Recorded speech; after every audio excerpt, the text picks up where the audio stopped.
I intentionally asked Officer Garvey to stand with us today.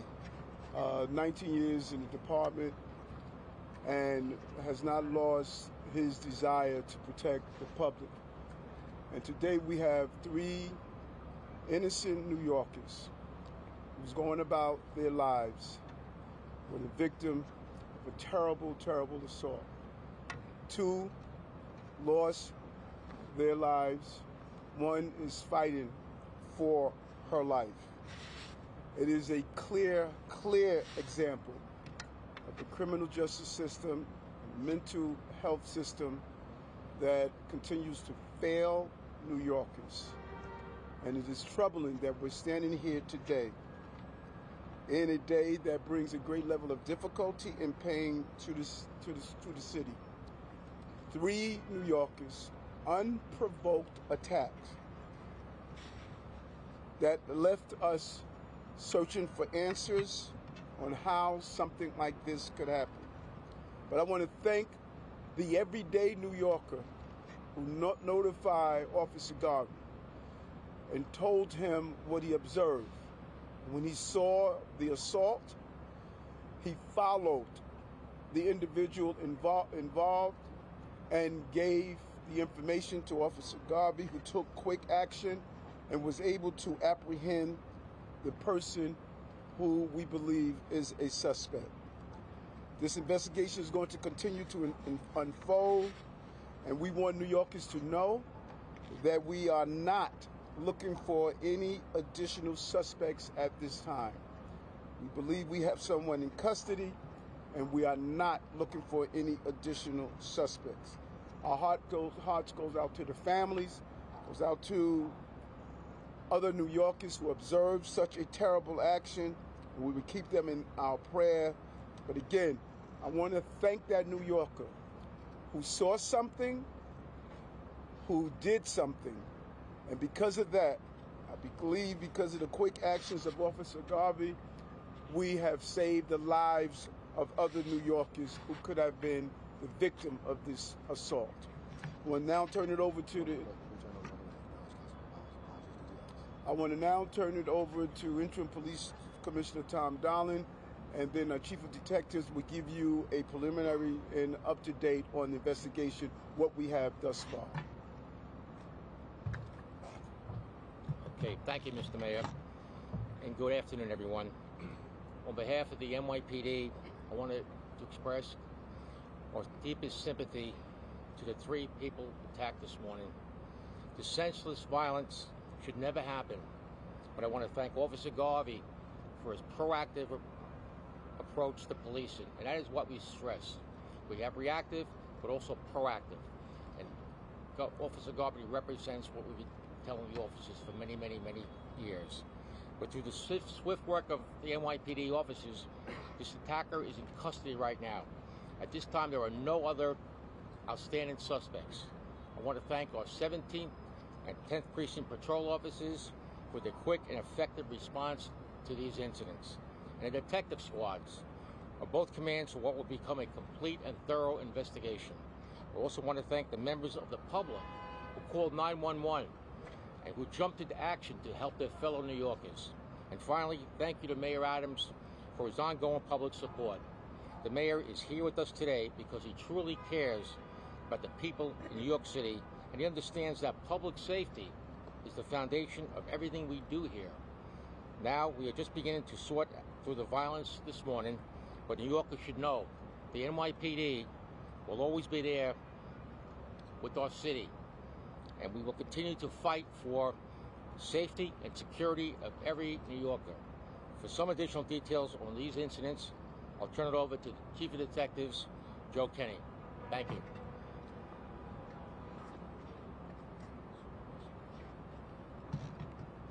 Good afternoon. The information I'm about to give to you is preliminary, as our investigation is still ongoing. I'm going to discuss the 3 stabbing incidents that occurred this morning in the 10th, 13th, 17th precincts here in Manhattan. These random attacks left 2 innocent victims dead and another one fighting for her life. I will not be releasing the victims' names at this time. We're still waiting to notify their families. We do have a suspect in custody, and we are not looking for any other perpetrators at this time. Incident number 1 occurs in the confines of the 10th precinct today at 8:22 a.m. in front of 444 West 19th Street. Our victim is a male Hispanic, 36 years old. He's standing in front of a construction site where he is employed, when without warning, he is stabbed in the abdomen. The assault appears to be unprovoked at this time. The perpetrator fled southbound on 9th Avenue.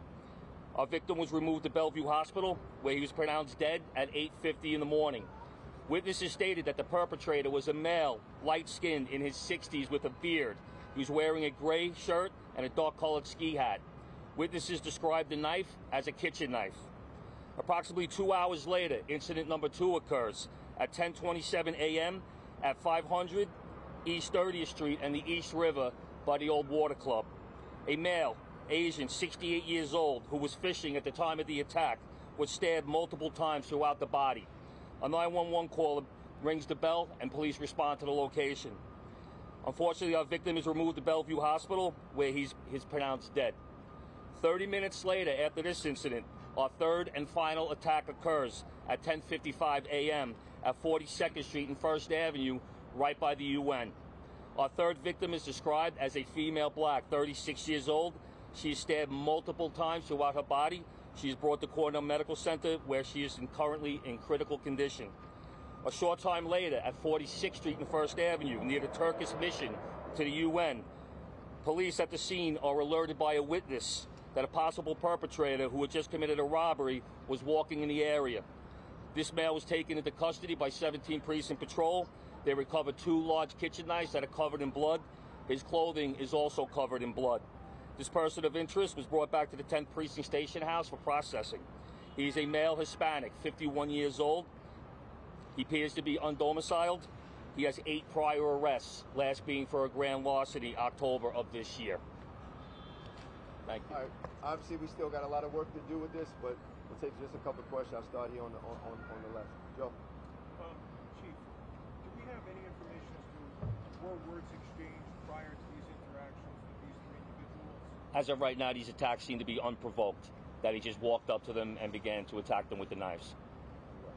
Chief, is it clear, maybe speaking yourself for the mayor, can you elaborate on the failed system? What went wrong here? Was he out on bail, on a bail-eligible case or non-bail eligible case? First of all, I want to acknowledge the presence of Councilman Powers and Councilman Boucher. These both impact their areas. We are still looking over his record, but there's a real question on why he was on the street.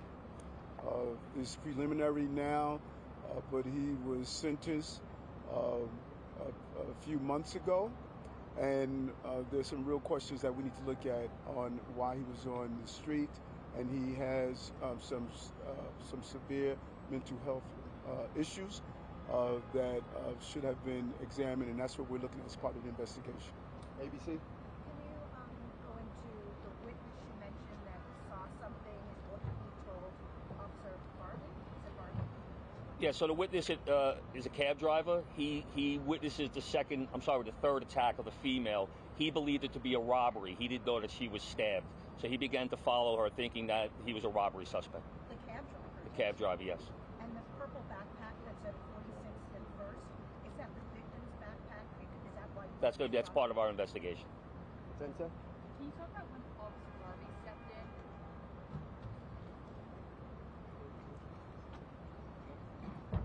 What was the question again? Just when you started noticing something unusual and stepped in.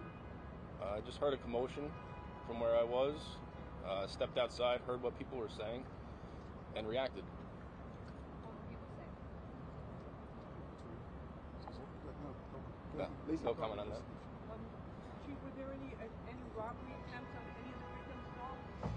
No, like I said, we're sorting through additional witness statements and video, but at this time, no words exchanged, no property taken, just attacked and stabbed viciously. Mark. Officer Garvey, if you could walk us through what happened. No, let the chief walk you through. Also, just talk about your officer, what he did, how he did. Once he was alerted that this perpetrator was possibly involved in a crime, thinking that maybe it was a robbery, he detained him And obviously at this point, information's coming over the radio. The detective squad gets involved. We start putting the pieces together to realize it's part of the three attacks that have taken place that morning. Dean? Did the suspect say Yeah, anything? hold on. And I think that we cannot overemphasize. Here, this officer made an apprehension of a person that took the life of two individuals, and he didn't know what he had. He responded, and we cannot overemphasize how much when these officers come to the scene of a crime or someone tells them that someone carried out a violent act, these officers respond to that act. And you know, it just goes to show you after 19 years of service, there's still a commitment to ensure that the people of this city are safe. And when you don't know what you are responding to, you have an individual who had those weapons, and you know, this officer put himself in harm's way to make sure he could stop others from being harmed. If Officer Garvey was not there, these random acts of violence, this person conceivably would have continued those random acts of violence. So he saved the lives of fellow New Yorkers. Two more. Dean? Did the suspect say anything in regards to any statements when he was arrested? Or do you have any idea what his motivations might have been? Not at this time. James? Thank you. Just the last stabbing was by the UN. There was a line of diplomatic vehicles, maybe a motorcade. Can you talk any more about the Secret Service's involvement in this situation? I can't speak for another agency. I can just speak to what the NYPD did in this case. I know there were other people out on the scene that assisted, but at this time I can't speak to what the Secret Service may have done. Are any of the victims dignitaries at this time? Do we know that? They are not. All right, last question. The last two places where the attacks happened are pretty close, and you have evidence that he walked. Do we know how he got from 19th Street over? And also, was he just walking with the knives out, or did he conceal them in the courthouse? From the video that we see as of right now, we have video of him with the knives out. But as at this point, our investigation is preliminary. It appears that he was traveling by foot. All right, thank you, everybody.